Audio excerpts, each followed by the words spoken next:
Sure, recording. And I am. All right. Okay. Here we go. In three, two, and one.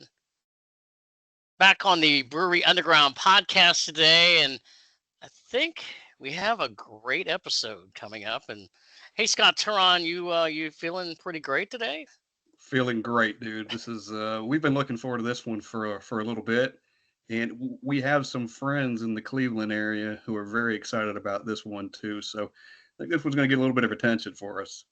It's going to be a great episode because we have on today Michael Williams, who is the company educator, historian, archivist, and advanced Cicerone for Great Lakes Brewing in Cleveland, Ohio. Michael, welcome in. How are you? I'm great. Thanks, Steve. Thanks, Scott. Thanks for having me. It's a pleasure to be Woohoo! Yes, here. sir. Thank you for being here. It is going to be great. I see the theme we're building right now. Yeah. Did we get your title right? Everything Yeah, I've got a marketing title, but for this kind of stuff, I like to focus on the Cicerone and the historian and all that stuff too. I got a hybrid role at the brewery. I kind of do it all, so depending who I'm talking to. All the other titles are made up. All the stuff I sent you is made up titles. So, but that's what I want to be called. So. well, when I saw historian on there, I was like, hell yeah, because you guys have. We'll get to that, but you guys have some history there. The city, the building, the whole thing. We'll get into all that. So this is going to be perfect. Yeah, we love Awesome. it. I was just wondering how you fit all that on a business card. It's just the marketing title and the advanced Cicerone, because I hear you. All right. That's the big time stuff right there. Yeah, there you go. Well, before we toast our beer, we have to thank you officially for the beer because you sent us some beer. You sent both of us the Midwest IPA, the Vivacious, the Juicy Vivacious, the Christmas Ale, the Cran Orange Wheat, and the Dortmunder Gold. So we appreciate that. Sure And thing. I am starting off today. I am actually starting with the Dortmunder Gold Lager. Beautiful. That's a great place to start. Yes, cheers. Thank you for that. And I have got, because I couldn't wait any longer. I was telling you earlier that I've been looking at this thing for almost a week in the fridge and I've had to skip past it. So the Juicy Vivacious, which is 9.5%, and I've had Vivacious. I know how good that is. So this is going to be just as good. Yeah, No amen doubt. to that. I'm drinking Midwest. All right. Yeah. Cheers, guys. I was looking on my Untapped app the other day, and I've had some Great Lakes, and I've rated Great Lakes. The last time I had the Gold Lager was like 2020, so it's been a couple of years, and I'm drinking it now, and it's pretty good. So Beautiful. Looking forward Yeah. to Steve, this. what are you drinking yours out of? Oh yeah, the Vivacious glass that was Yes. given to me by Keith and Elizabeth, our friends in the beer community in Cleveland, Ohio, because they've sent us some beer before, and so yeah, definitely. Love And it. you got the same thing, right? Yeah, I got the same thing, and we're not just sucking up because you sent us beer. We had these glasses. Right. I know. We Yeah. do love the beer, so makes it even more special that you're on with us. Warmed my heart when I saw the glass. Yeah, and the fact that you guys are already Vivacious is a new one too, and you're like, oh, big Vivacious. We're like, yes, we're doing it. Yeah. Oh, it's killer, and everybody that's had it, like we've had it from them, and they're big fans of it up there, and every time we get it, we're like, yes, thank you very much. Beautiful. And Vivacious is one of those that I actually have on here that I was going to get to at some point during the podcast, but I'll just say it here, and I've said it on other podcasts as well. Over this past year or so, I've become more of an IPA guy, and Vivacious is actually one of the ones that really has made me go, yeah, now I'm starting to understand IPAs. There we go. Beautiful. So really seriously, it's a great IPA. And I've enjoyed it. And then the other one that you get, the juicy one, I'm sure I'm probably going to have that in the next couple of days. So. Oh yeah, yeah. What's another reason that Vivacious is so lovely is it's 9+. I don't remember if it's 9 or 9.5 there, and man, it does not drink like it. It absolutely does not. Yeah, regular Vivacious is 9. Juicy's got a little boost up to 9.5, but they're both. I mean, if you do the IBU thing, they're both pretty low in the 40s. Yeah. So Very, if you're that's not, and that's all by design, my friends. All by yeah, design. Yes. all part of the master plan. Yes. So Michael, of Gotta be all the careful. beer, Yeah. yeah. So Yes, of all Oh, the very you're beer careful. welcome. that of all the beer that you that Great Lakes serves out, do you have a personal favorite? Is there one that you go, man, if you hold a gun to my head, this is the one I'm saying I like the most. Okay. Well, if there's the gun to the head, then I have to actually answer it. Because I was gonna give the, the change is seasonal, all that stuff. Like I can say right now without a doubt, and it's not like I'm one of our marketing guys and I help the sales team and I do the FaceTime stuff and all that, but I really do love Midwest IPA, which I'm sure we'll get to at some point. That's the current fave. And then if you want to do like the long term, like grand scheme of thing, I've probably had more Oktoberfest than anything else over the years. So like Midwest is newer, of course. It just came out this year. It's got 12 years of Oktoberfest drinking to catch up to. So yeah, Got a our ways to go. Oktoberfest No, is it's just I perfect lager, malty, all that stuff. It's that's got to be my overall favorite.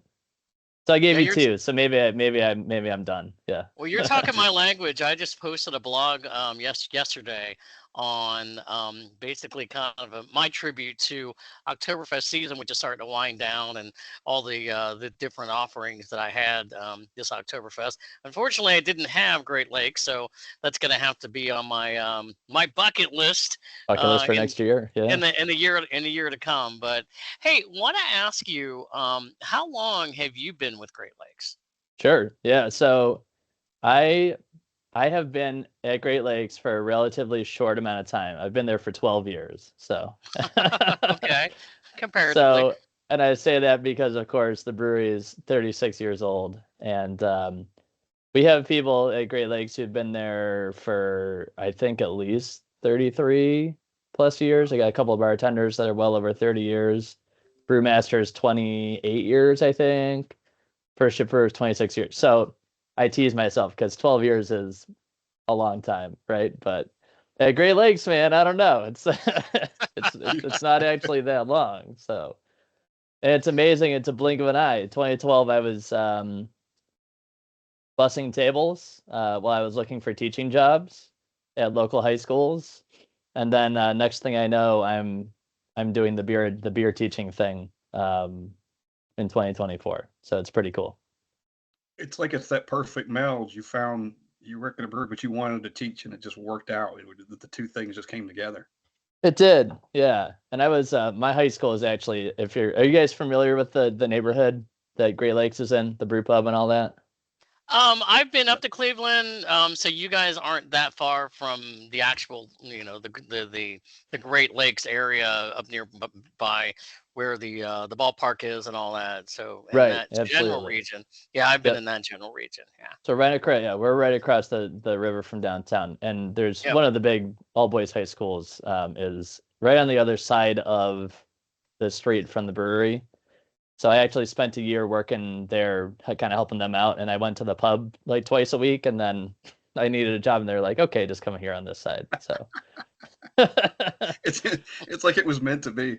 yeah, it's fun how that worked out, and then basically my whole trajectory, I started doing, I started serving tables, and I was a craft beer fan and all that. I was, I mean, it's 20, what? Oh my goodness, math. Younger 20s at the time. So I was kind of like exploring all the more full flavored styles that were out there. Yeti from Great Divide, Maharaja from Avery, all that stuff. So classics, 2010s classics. And once I was serving, I was like, I could probably figure out a role at Great Lakes. 'Cause for one of the wonderful things about Great Lakes is that we are we probably seem big, right, guys? Like we seem like we're a big brewery. Yeah. And maybe compared to the other, 9,500 of the other breweries in the country, we're big, but we're still a small family-run company. We're still owned by the co-founders, Pat and Dan Conway. So there's room to kind of create your own role if you show you're passionate and you have a certain skill set and there's a need, right? So I did public tours for a couple years, and then a couple people who did training at the brewery. They all had different jobs too. There's like a brewer who did some training. There's one of my fellow tour guides who kind of did some of this stuff, and they all left. So I'm like, I'll just do all that myself. And I basically made this role. And then I picked up other stuff as the years have gone on. So some marketing stuff. I write some blogs as well. I try to channel my educational passion, through, I'm going to be writing a pastry stout blog coming up. So let's go, because we got one of those now. And I go out and help the sales team with stuff. So, like the beer dinner, the beer dinner I did on Tuesday, we were talking about before the show started. So that's kind of my trajectory, how I got to where I am. Pretty cool. I'm curious. I was doing a little research a couple days ago, but I wanted to ask you this question instead of like saying this is what I found online. Yeah. You all do have a ranking of where you rank as far as like the breweries across the country. Where is it recognized that you all stand of where you rank in the country of breweries?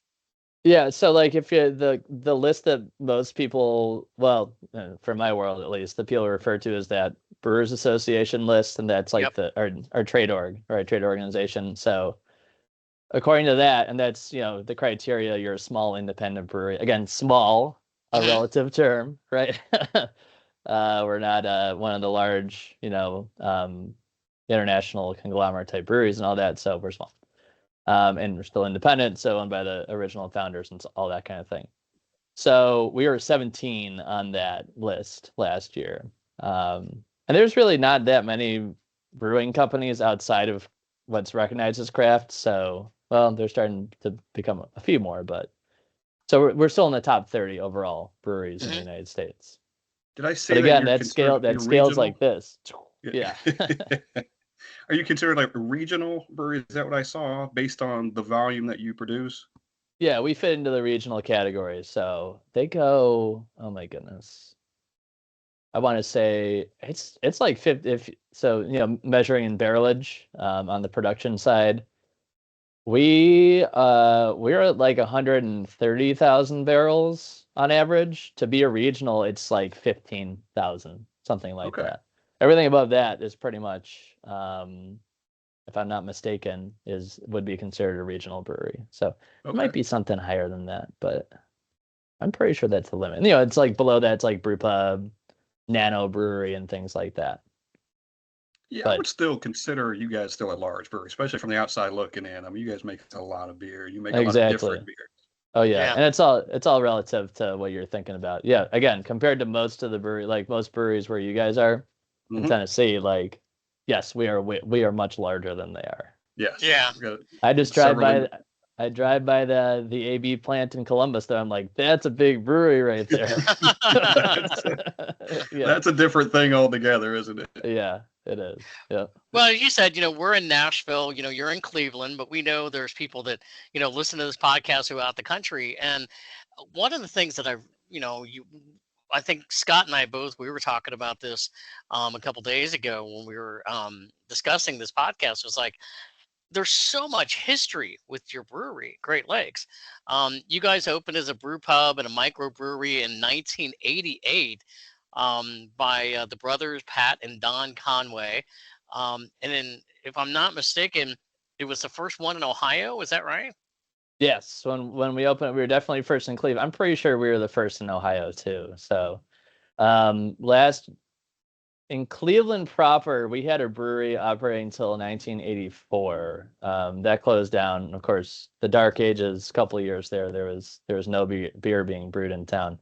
And I believe that brewery was really like a Philly brewery's outpost up here. So we were definitely the ones who brought true Cleveland beer brewing back after kind of the dark ages ended there. So. And the brothers, Pat and Dan, like they were regular guys. You guys probably know the stories of some of the others, right? Like your Larry Bells and Ken Grossman's and so on, home brewers and all that. But Pat and Dan just really appreciated beer, loved it, traveled to Europe, like many others did, and experienced the traditional beer styles over there, and just wanted to bring that experience to their hometown of Cleveland. So they're from the near west side of town. So they opened up that little brew. You mentioned the brew pub. Yep. That's where we started. And again, it's in that Ohio City neighborhood down, again, stone's throw away from downtown Cleveland. And that's where everything was brewed and served for the first 6 years. So from 88 to 92, we were just brew pub. You are drinking one of our first 2 beers, the Dortmunder Gold. L&S Amber Lager was the other one. So our first brewmaster his name is Thane Johnson, so very German. Surprise, surprise. We got some German stuff. I mean, L&S is Vienna, but that's, for all intents and purposes, German style lager there. So right. You know what I mean? Let's not get too technical. It's the region, like yeah, that. sure. It's the region, yeah. It's the same techniques and all that. So You're right. And we kind of grew from there. So it's really cool. For anyone who's listening out there, if you're close to Cleveland or whatever, we still operate from the pub today. That original system is still used for some pub exclusive beers that you won't find outside the walls of the pub, which is tougher as a larger craft brewer. That's tougher for us to do the small batch stuff, So wonderful locally sourced food. We got some farmland right around the corner in the neighborhood that we source produce from, all that kind of stuff. But yeah, we were the first to kind of like led the charge in Ohio and like even really throughout the region. You guys are so close in Tennessee. You're like this south. Yeah.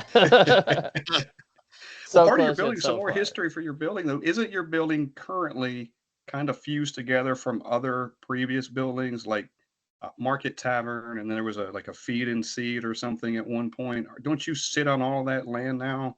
We do, yeah. So it's a really charming little space. So like the buildings down there in the neighborhood are 19th century. That's when a lot of German and Irish immigrants would have been crossing the Atlantic, coming to the New World for, a fresh start and all that.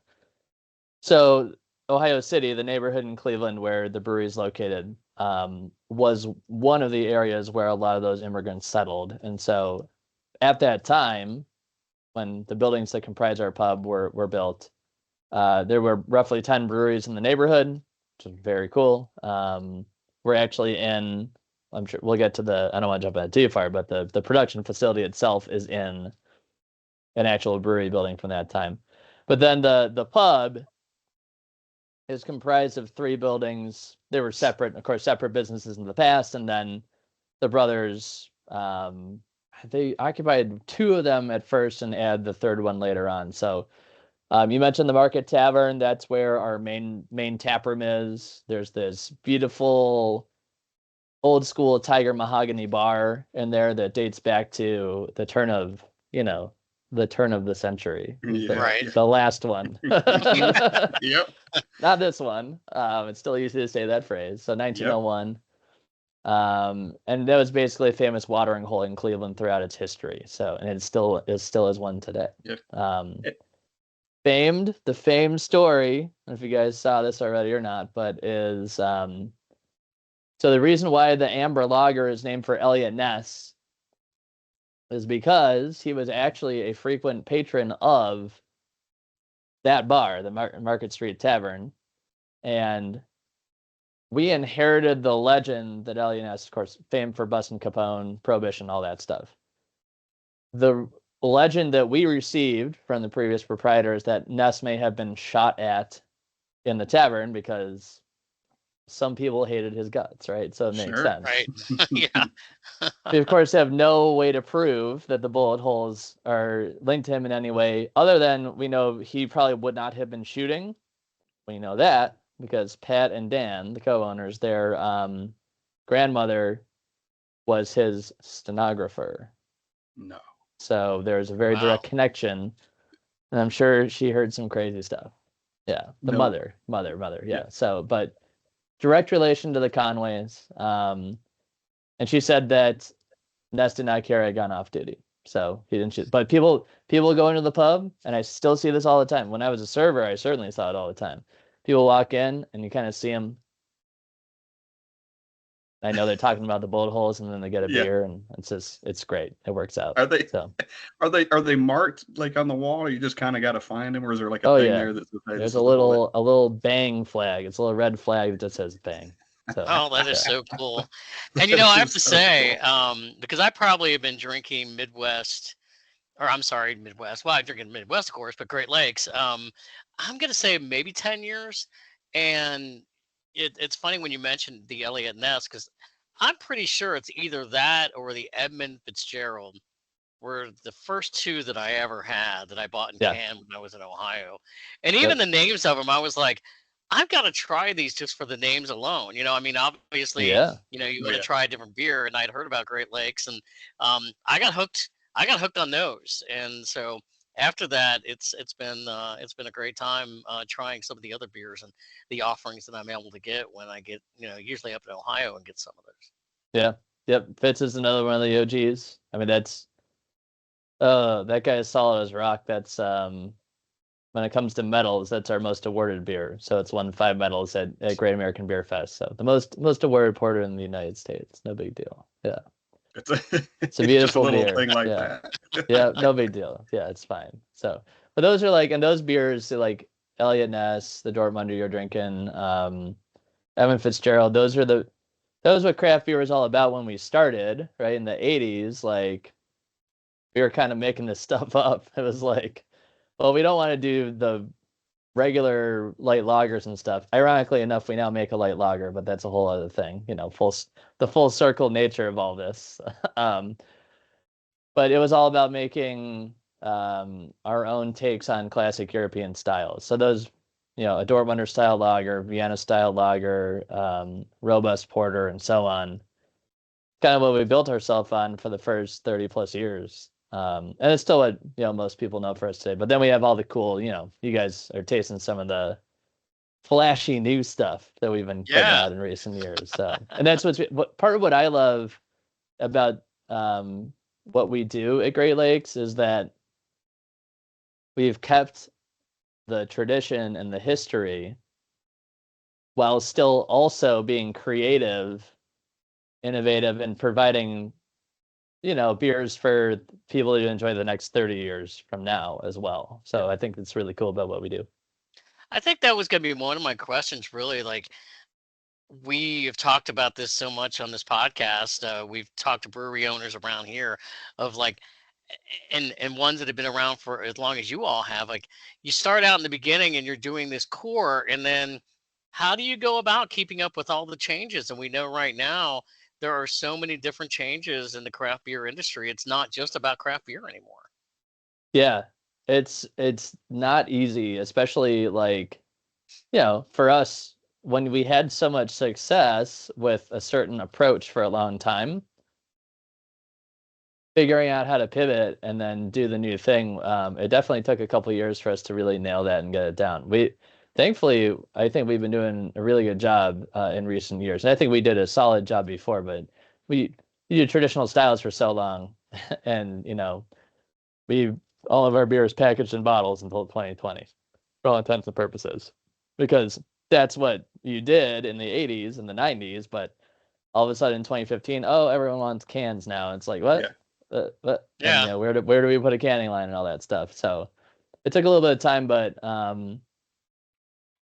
there's some leadership stuff, basically. You know, the Conways are the owners, but they've hired in executives to like help steer the ship and all that. And basically, you know, there's a certain point where it's like, okay, we got to try some of this new stuff. And we went in with a hazy IPA a couple years ago, Hazecraft, and I mean, that was big for us. I know hazy IPAs are like, oh, of course, but it's like when you kind of cut your teeth on lagers and malt forward beers and stuff like that, pivoting to something like a hazy IPA was a little bit of a switch. So, and then we tried some stuff, and some stuff worked and some stuff didn't. But we kind of were able to get to the point where, okay, Vivacious Midwest, we've kind of refined process. We did bring on a fellow named Stephen Powells, he was the brewmaster at Boulevard. You guys know Boulevard from Kansas City.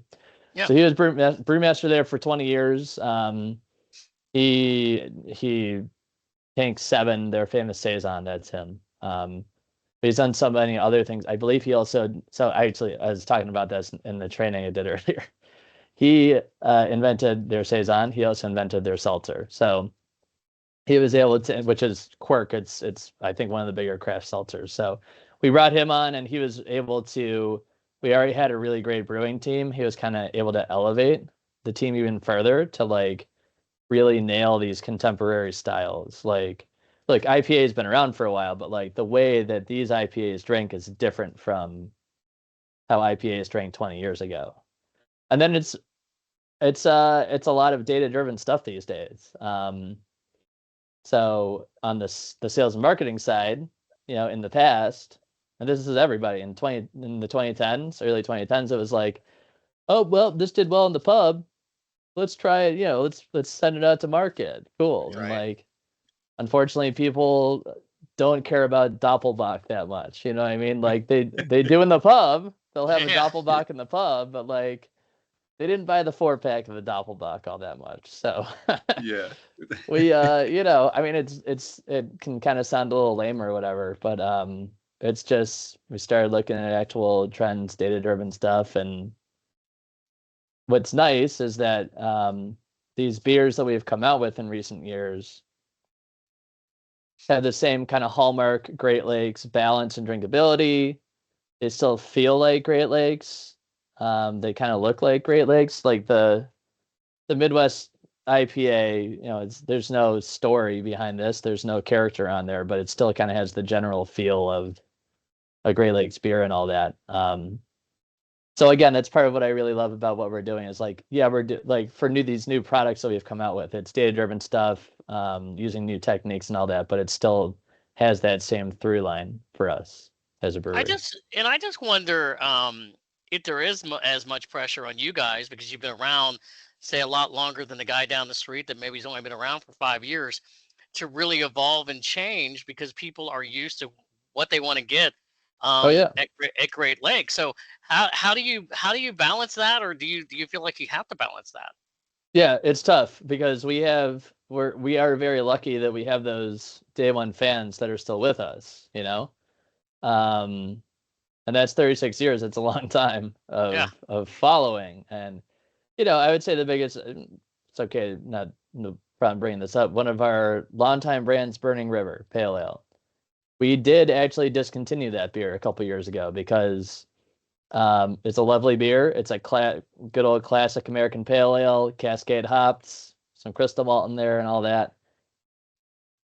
And people in the pub who have been coming to us for over 3 decades drank that beer all the time, but it just wasn't, it didn't have the I in front of it. It was just a pale ale. It wasn't an IPA, right? Oh. Yeah. So, no, but in serious, it's a different flavor profile and all that too. So we do have to make some tough choices every once in a while. That was probably the toughest one we've had to make in recent memory. But so there is a little bit of that going on when we make those decisions.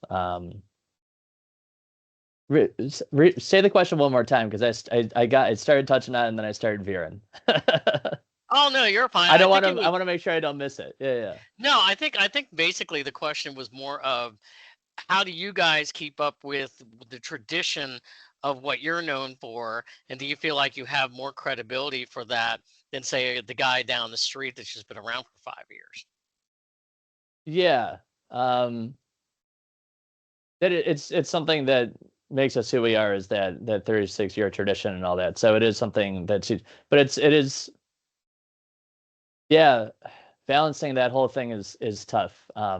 But it's something that we do definitely have to keep up with and do. I'm sorry, I'm not getting a great hook for your question right now. But do you get with does the Burning River thing kind of make sense? Yeah, definitely. Yeah, cool, awesome. Yeah, and something like that too. I imagine like especially it's probably like one of your, I won't say like one of your kids, but if it's something you had for a long time, you're really partial to it, and you don't want to let it go.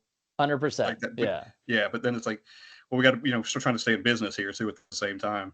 Exactly. Yeah. And Burning River was suffering for a while, so yeah. we really don't want to let it go. But it's one of the things you just got to do. But then you got to do. I think this is where so because we have that long track record and the brand loyalty and all that stuff, this is where kind of the education and communication piece comes in big time, So when we have to do stuff like that, balancing tradition while remaining relevant, that's where, explaining to people why we have to make certain decisions is so important. And, having people like me going out and talking, and our sales guys, and it even goes to stuff in like social media, the newsletter and all that stuff, and of course in our pub, when people come to us and interact with us, it's and I'm sure you got people that say, "What do you mean you're discontinuing that one? We love that one." I go, right. You'll be probably like, "Yeah, I know you do, but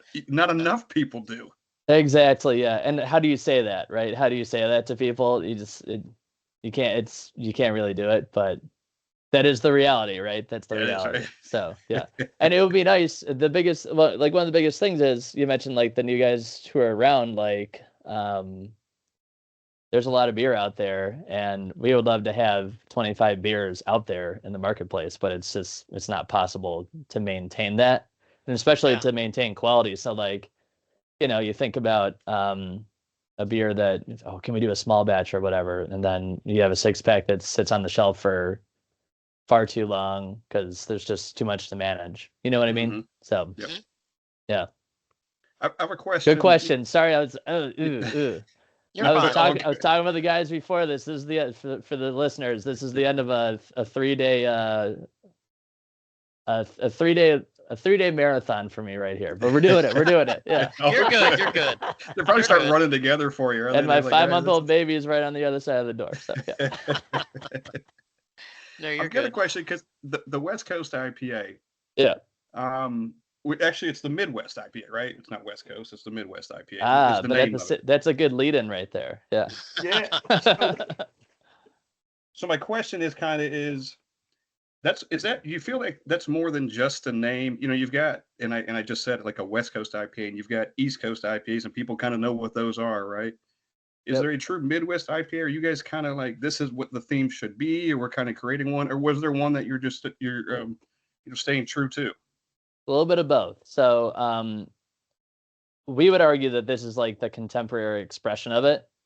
I would absolutely tip our caps to like a Two Hearted, Bell's Two Hearted. Yeah. That beer has been around since the 80s, maybe the early 90s. And it's kind of similar construction. Not really a ton of malt, but there's a malt backbone there.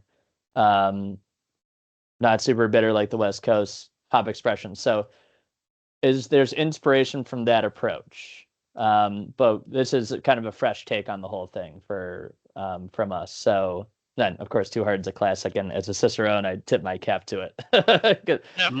It's a classic. But so I'm honestly surprised from the more marketing side. I was like, oh man, no one's really like owned the name Midwest IPA, and we can't own it. You can't trademark it. You know what I mean? But it's like, no one's doing this already, like, so we can just do it. Okay, that's great, cool. It's almost its own brand, right? I mean, it's like a West Coast. It's almost its own. That was like a celebratory day, wasn't it? Yeah, like, why don't we just call it Midwest? Oh wow, yeah. But for us, so the West Coast thing is salient because West Coast IPA is of course, that's the predecessor to what just general American IPA becomes, right? So like, your Two Hearteds and other brands like that are basically just, we call them American IPAs today, but a lot of them have roots going back to the West Coast style. And then you got the hazies, which are originally New England IPAs, which that's obviously a big break from the IPA brewing tradition because it's totally different in appearance and mouthfeel, the hop profile that's going on flavor-wise. So what Midwest is you take the best of the West Coast, and you take the best of the New England, and you kind of, where do you end up when you go from those two areas? Oh my goodness. Right in the middle. Right there in the middle, in the Midwest. So what Midwest IPA is all about is, on the West Coast side, is there video for this, by the way? Do you guys post a video, or is this just the audio? we have a video that we're trying to do some more video Cool. within the course of what we do. So yes, we So will if have video. the if the viewers can end up seeing this, Midwest IPA is appearance wise. Oh, let me top that off. There we go. 2 fingers, right? 1 or 2 fingers. Clarity wise, it's got it. So this is not a New England style turbid, juice bombing or anything like that. It's got the clarity of a West Coast, and then it's kind of got the snappy body of a West Coast. A little bit leaner, if you're thinking in terms of like finishing gravity for the homebrewers out there, it'd probably be a little bit on the lower end. So not as much residual sugar left over and all that. But what it doesn't have, like a lot of traditional West Coast have, is that big bite of bitterness. So think of your palate wreckers and ruinations of your 100 plus IBUs, that whole phase that we went through in craft beer. This is not that. So 45 IBUs is what we list, so testing right around there in the lab. So what that does, it's just enough bitterness where it makes this beer, you kind of want to come back for that second or third and fourth sip of it. It enhances the drinkability, but it's a low enough level of bitterness that it's not going to off-put someone who typically doesn't enjoy IPA. So that's the West Coast side. And then when it comes to the New England side, it's got it doesn't have that hazy appearance that a New England does. It doesn't have that fuller body that the New Englands can have sometimes, but it does have the low bitterness. So again, 2 sides of the same coin going on right now. And it's got a lot more of the when it comes to the actual hop flavor profile, it's got a little bit of both. So it's got there's Cascade in here, so that's your classic kind of like Sierra Nevada Pale Ale hop, and then I joke about this, and it's just kind of funny. Vivacious and Midwest, I think, have been our most successful IPAs, and they both have Citra hops in them. So yeah, kind of like beautiful. Put Citra in there. Good to go. All right. Absolutely. We got it. Yeah. we got a winner. We got a couple of winners. Yep. There we go. So yeah, I said this earlier. I mean, when I had the Vivacious, it was probably about a month or 2 ago, and I've tried some other IPAs this year, and I feel like I'm graduating a little bit, Michael. I'm like, yay. Beautiful. Because if you'd asked me like 2 years ago what I think about IPAs, I'm like, yeah, I'm more going to lagers and some other things. So I'm really glad that I've been able to graduate a little bit into the IPA. Steve, was it what aspect of IPAs did you not enjoy in the past? I'm gonna say a lot of them were the West Coast IPAs. Okay. You think it's the bitterness factor? Yeah. Probably that. Yeah. I think so. And that makes sense, if you just think about how we're wired, like bitterness is something that kind of signals that something could be harmful to us. So like it should be no surprise that a lot of people didn't enjoy IPA that much until recent years. And the hazies ended up being a signal to like the rest of us, like, oh, if we just not make them bitter, then people will like them more. So, and then we did that, and surprise, there's a little bit more of a mass appeal for stuff. So, and the fun thing is, sometimes Scott and I will talk about this on the podcast, and then when we're out with friends, we talk about this as well. It's like, if you drink more different craft beer over the years, if you go back and you look at your ratings, maybe on Untapped or something, I'm always pleased when I go, okay, compared to what I liked this 3 years ago, I like this a heck of a lot more. It's very rare that I go in and go, man, I don't like this at all now compared to then. yeah. And that's the beauty of Untapped. I know there in the industry there's some haters out there on Untapped and all that stuff, but and there are the problems of great Pilsner 2.5 caps or whatever. But it's the ignorance of the people checking them in. Yes. But I love Scott, talk to the man about Untapped, because you're very passionate. Oh my God. I do love Untapped. Yeah, but we've learned a lot by talking to brewers that we didn't know going into it, that brewers for the most part hate Untapped, and for the very reason you just said. Yeah. Or it's 2.0 on this IPA that averages 4.5 because they don't like IPAs, and you're like, okay, right. It's not for you, man. So right. for you guys, there should be a way that you could, like, I don't know, take those out somehow, or let them not That's be why part I of the just rate all my equation. beers a 5, so it just evens out. Yeah. You're bringing up the other ones. Yeah, I know and it's it's all in good fun. And in the end, the beauty of that is that there are thousands of ratings. It's going to average out. You know what I mean? It, So it yeah, is. yeah. It is. It's. Oh, go ahead, Go ahead. Steve. No, you're fine. Go ahead. Yeah. I was gonna say it's just we love it. As we've talked to more brewers and we realize that aspect. I would never give anything anyway a bad rating because I didn't like the style, but I'm certainly a lot more conscious of it even going into it.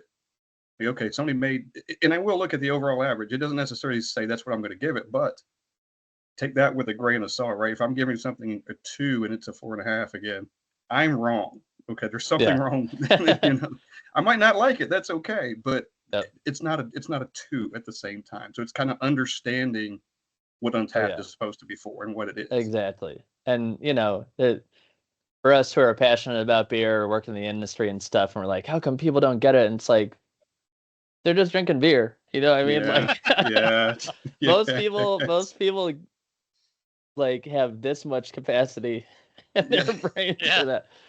And that's okay. That's perfectly fine. So it's like social media. Like it's like any other social media for people. They just get on there, they do whatever they want to, say whatever they want to, and no repercussions or whatever. Just move on to something else. They don't put a lot of importance into it. And I want to know, Michael, what your rating system is. Like, what do you consider? If you see, and there's no bad answer here. What do you look at if you're seeing Untapped and let's say somebody's rating a Great Lakes beer, and they're rating it, I don't know. What do you go? Oh my gosh, is it that? What's your criteria? So, there are a couple of different scales here. First of all, for me personally, I still use it all the time. I love having the history and the log of stuff I've had, and I'm just a nerd. I just like using it and toasting my friends and all that stuff. When it comes to what we see, I'll hop on there every once in a while and just see, especially when a new beer comes out. So Vivacious, Midwest, and then others when Christmas Ale comes out, see what the comments are, all that stuff, especially the early comments. I honestly, I don't pay attention to the ratings that much because they pretty much are going to be what they are. Like if it's a double IPA, it's going to be about a 4 for us. If it's a regular IPA, it's going to end up being a 3.7. Like it just ends up being roughly that. You know what I mean? Yep. But the comments are that's what I'm looking for.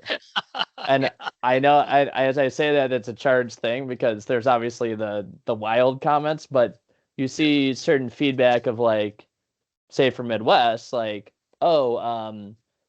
super, it's got good hop character, but it's super approachable, super drinkable. It's like, yes, that's what we were going for, So when you see enough people say that, it's like, okay, we got it, and it really can be a good tool. It's easy for crotchety brewers to be like, Untapped and all that, but you can see out there, especially for us when we are a regional brewer and a lot of our business is driven by 6-pack sales in grocery stores in states that are 2 borders away from us. It's a great way to get some data to be like, okay, and obviously we've got the sales metrics and all that stuff too, but then on the marketing side, we can get that verification of like, people are enjoying this. It's doing what we want it to do. So does that kind of make sense to you guys? Yeah, for sure. Yeah. Just don't look at it too much. Yeah. No, and I like this. I like that you said you like the comments kind of more than the rating. But when you look at a rating, what do you think if someone gives you a 3.5 or a 3.75? What do you guys consider, or you would consider, a good rating for your beer? If you see somebody check something else out, anything over a certain amount?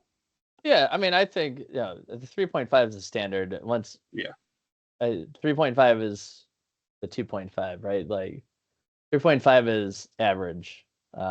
You're with the 80%, like 80 or something. Average good, out right? of 5. So it's not average in the sense of it's just like, this is a good solid craft beer. That's what I would look for. 3.7, it's like, okay, we're getting there. 4%, 4. This is like, but then it's tough too because it depends on the style, right? So like again, like I kind of mentioned before, if it's a double IPA, I need a 4 too. Yes. Yeah. If it's a standard IPA, that would be good, like 3.9. You know what I mean? Yeah. Like my yeah. go-to now is used to be, and I'm a subscriber now, or a insider, or whatever they call it, so I can rate in tenths. And for a long time I didn't do it. I didn't think it made any sense, but to me now it does. I'll start if a beer is just really good, above average, solid, just sit down and drink it. I'm starting at a 3.8. Yeah. It used to be a 3.5 for me. Now 3.8. Like that's okay. That's on the I higher think 3.8's percentile. that's a good like baseline right there. Yeah. Relative to And if what it goes people realistically do. Yeah. Yeah, I'm going 3.8, and then I got it's almost like 3.8, and I'm adding points for this, or I'm taking away points for that, kind of thing. If there's just something off about it, or something's exceptional, I'm like, if I get to a 4 or above, man, we're in another category. I love it, and we're going. How far can we take this thing? Yep. And I then, appreciate you guys put the thought into it. It's good. Yeah. Because it's really easy to just throw something up there and then move on. But we need reviewers like you guys out there to balance everything. Yeah. Well, I do have a couple of. I mean. I do have a couple of like 0.2s and 2.5s, but that's like Schlitz malt liquor and 8-Ball and Old English. All good fun. Yeah. Hey, dude, for the style, they're pretty good. Okay. Yeah, right? But they don't care about that. I'm sure they don't care about Untapped. They don't care. They probably want a low rating. Yeah. That's right. Let's buy the stuff on the low end of the scale. Yeah. And so leading up to this conversation, real quick, Scott, and so when I went on my Untapped app about a day ago or so, and I was looking at what I had, and this Dortmunder Lager, I had rated the 3.75 back in 2020. I believe I have evolved, because I would probably rate this between a 4 and a 4.25. Nice. Yeah. So I'm glad I've graduated a little bit more. We're gonna need to see the proof on your Untapped after I will be rating it after this episode. Yeah, definitely. I like it. You can check it out. Screenshot that. Let's go. Yeah. Screenshot. I will do it. Dude, I'll go back. I'll look at the check-ins. I'll look at all. I'll find you. Yeah. Yeah. Oh yeah. Nash Sully on there. So yeah. I know my Untapped. Yeah. There we go. Yeah. Hey guys, we did I don't know. It could be you, and also it could be I know on the production side, like they've been doing some adjustments to make the beer even better, like continuous improvement mentality and all that. So Dortmunder's potentially the beer I've noticed that the most on. It just like we adjusted the pH in the sparge basically for the brewing stuff. So it lowered the pH just a little bit, which gave it a little bit more of a snappy. I'm using snappy a lot today. I like it. But a crisper, or you could say crisper. Dortmunder is a fuller lager, compared to most of the other lagers out there. It's still, of course, a lager, so it's relatively drinkable. But for a long time, that beer for me, and I guess it could be partially me too. But it had like this more roundness to it and everything. And like, this is good. Like, and then the past probably year or so, I've been drinking. It's like, yeah, it's just like that much crisper. Like the malt is there, but it's not heavy. The flavor is there, but the heft isn't there. And like, I'm getting a little bit more of the hop presence. So maybe it's a little brew process too. It's earning the 4.25. Yeah. Well, that's awesome that you say that, because you're around it. Like, you're literally around this beer all the time. And, if I go, like Steve said, if you haven't had it in 4 years and you go back and maybe, you might not know the beer got better. Maybe it's just I like lagers more than I did before, or my palate's changed or something. But just for you to hear you say that is maybe there's something to that as well. That, hey, the beer actually did get better. Yep. Absolutely. And I will admit, I don't typically go back to see and research have they changed the beer, but it is something that, as you just brought up, I kind of wonder, I mean, has it changed a little bit over in the last 4 years since I had it? So that's a really good point. Process, it's mostly we don't do a ton of wholesale, recipe changes, if you will, but how can we make the beer a little bit better? So just little tweaks in the process. So it's the same beer. Yeah.